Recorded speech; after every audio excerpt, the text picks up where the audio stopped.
नमस्कार. आजपासून आपण उन्हाळी वाळवणाच्या रेसिपीजला सुरुवात केलेली आहे. पहिला पदार्थ बनवतोय तो म्हणजे सर्वांच्या आवडीचा उपवासाची साबुदाणा बटाटा चकली. या चकल्या पहा ना, तळल्यानंतर मस्त अशा दुप्पट तिप्पट फुललेल्या आहेत.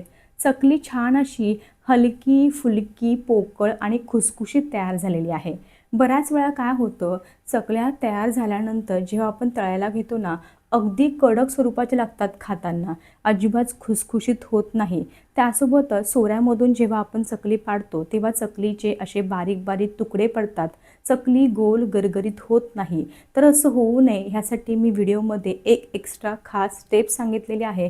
जर तुम्ही ती फॉलो केली ना, तर तुमची चकली 100% खुसखुशीत तयार होणार आहे आणि मस्त अशा चकल्या गोल गरगरीत तयार होणार आहे. व्हिडिओवरून समजलं असेल चकल्या किती छान तयार झालेल्या आहे. चकली पाहणा सुकल्यानंतर एकदम बारीक झालेली होती, पण तळल्यानंतर छान अशी दुप्पट तिप्पट फुललेली आहे.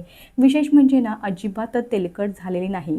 तर अशी परफेक्ट चकली तयार करण्यासाठी साबुदाण्याच्या तुलनेमध्ये बटाट्याचं प्रमाण किती घ्यावं हे वजनी प्रमाणामध्ये मी तुम्हाला व्हिडिओमध्ये सांगितलेले आहे. त्यामुळे तुमची चकलीसुद्धा अगदी परफेक्ट होईल. त्यासोबतच ना, अजिबात साबुदाणा न शिजवता तेलाचा एकही थेंब वापर न करता आज आपण ह्या चकल्या तयार केलेल्या आहेत.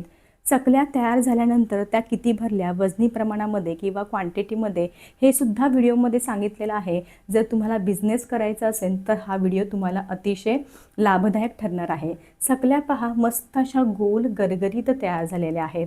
चला तर वेळ न वाया घालवता रेसिपीला सुरुवात करूयात.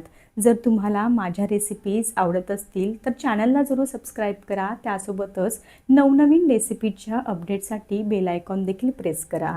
अगदी निशुल्क आहे.